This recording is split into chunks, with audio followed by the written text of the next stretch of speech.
Near-death experiences and healing. This video is for people who have not had a near-death experience, and it is for people who have had a near-death experience. In this video, I'm covering characteristics that are shared by many people who have a near-death experience and why these are important for everyone to know.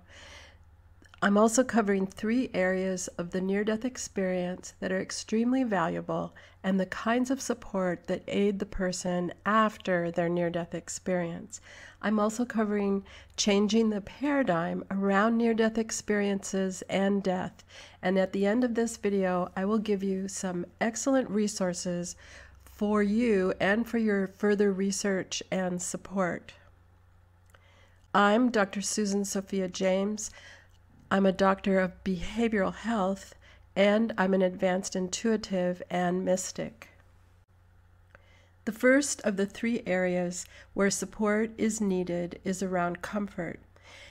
If you're listening, maybe you know hearing about other people's near-death experiences changes our view of death and helps to release the fear of dying. It's comforting to learn about near-death experiences that we haven't had because it eases feelings about what happens right before death and afterwards. So listening to people's experiences can be comforting for us when we think about people we know who have passed, and also for ourselves facing our own death. And I will get into 2 other areas that are part of the areas for support after covering the shared qualities people experience when they have a near-death experience, because knowing these qualities is helpful for people whether they have had a near-death experience or not. Here are shared characteristics and what's important to know about many near-death experiences. There's a sense of expansive peace that's pervasive. There's loss of physical pain. If the person had been in pain before, there's no longer any awareness of the pain. And another component that is often shared with people who have a near-death experiences is that they're drawn to another place. And this sometimes is a tunnel, but not always. And sometimes the person is drawn to an area where there's a number of beings, which feels like a school or an amphitheater or a very large gathering place.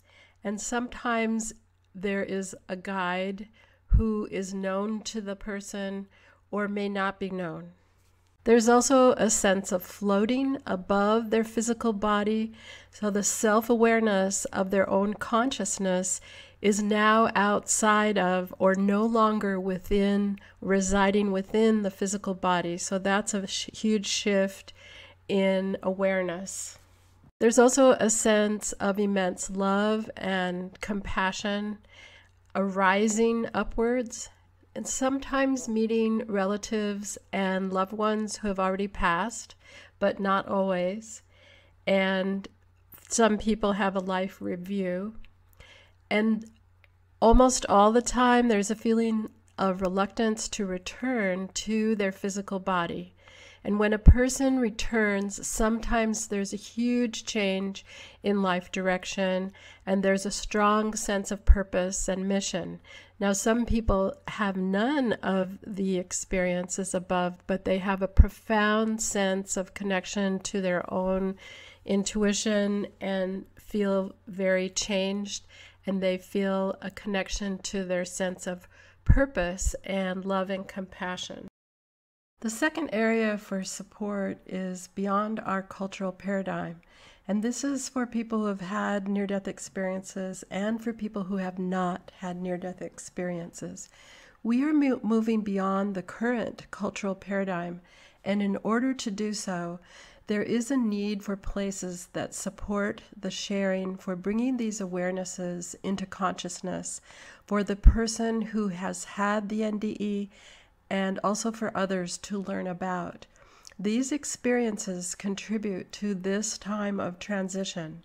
What a person experiences and remembers after their near-death experience may occur through dreaming, déjà vu, or other moments that are unknowing and awareness. Sometimes people also filter out what they experience because they are still efforting to fit into the current paradigm. So what they have experienced may be modified. It can even be forgotten or shelved because of the distance between most people's awareness and their experience. So some people don't want to forget their experience because it was so remarkable, and in fact they need to hold on to it. That's part of why they returned. And they can also feel discombobulated in and during the time they are reintegrating from their near-death experience. There can be a significant disconnect with much of what we call normal motivation. Observing why do people care about things that don't matter, and why don't they care about things that really do matter. These are all areas where support and processing are useful for a grounded and smooth transition. And when there is a near-death experience, the etheric body, which is our energy body, has awareness on a conscious level of itself, separate from the physical body. This is a profound awareness shift from the cultural training of being in the human body that we've identified with. As I mentioned above, meeting those beings who have passed, which may be loved ones, experiencing a being who emanates love and feeling and sensing separation from our physical body and the earth changes our awareness so significantly. And this is a significant piece in that there's a disruption occurs in the neurological pathways, and these affect the physical body interface because the energy body, which is comprised of the meridians, chakras, nodus points, primary and secondary auric field, are a more refined system of the neurological system, and they actually function as one. And it's like the relationship of a finger to a hand. They are part of the same system. When a person returns from their near-death experience, it is with a sudden and intense rush of energy. This sudden effect jars the energy body from the way it connects and interfaces with the physical body. And I call this beside the self, which is a term you may have heard. People say, I'm beside myself. And this term goes back to ancient Greek, where beside meant outside of or away from, which happens when a person's soul or etheric body separates from their physical body and actually stands beside them, so standing outside of the body. Here's a normal energy field on the left, and on the right is a person who has had a near-death experience. In this form, the physical and energy, electromagnetic and etheric body are in sync in the normal image that you're seeing. And we don't realize how out of sync feels unless it happens to us. And we don't understand how these systems are not working well together because we experience ourselves in that way the majority of our life. And as you can see, the person with the near-death experience is not integrated into their physical body. So they feel a disconnect. And there are exercises and tools that can be used to help readjust the energy and physical body through and with the emotional system that help anchor and ground those systems. So the person on the left has a normal energy field that's in the front and the back, on the left side and the right side, above their head and below their feet. And the person on the right in the not integrated energy field is actually having that experience of feeling beside themselves. And here are some resources for you to use to learn more about near-death experiences.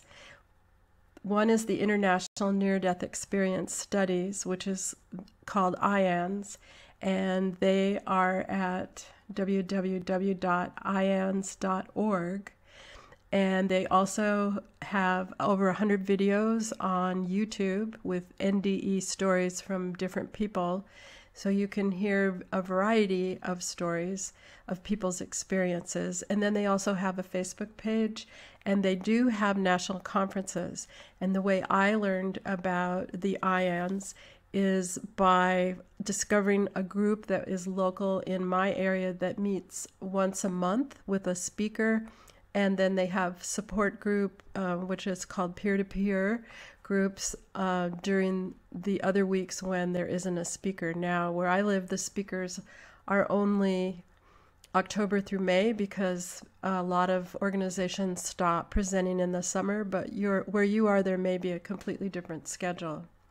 And I have no affiliation with IANDS, and I just recognize it as a very excellent organization that can help change our whole culture, and in fact world culture, on how we view death. I am also a resource for near-death experiences in the 3 areas that we discussed, which is for people who haven't had a near-death experience, for people who have had a near-death experience or have known someone, so there's a safe place to fully explore, process, and integrate experiences that are outside the realm of judgment, that may even be beyond what is discussed in other places. And I'm also a resource for reintegrating the etheric body with the physical body after a near-death experience, which is done through special practices over time that help to anchor and heal the disparity that you saw in that previous image, yet retain the wisdom and value of the near-death experience. And you can learn more about my background at www.twi.education. On the second tab at the top from the right, the title is About, so click on About. If you have questions, contact info@twi.education. Thanks for listening and watching Near-Death Experiences and Healing at Transformational Wisdom Institute. Bye for now.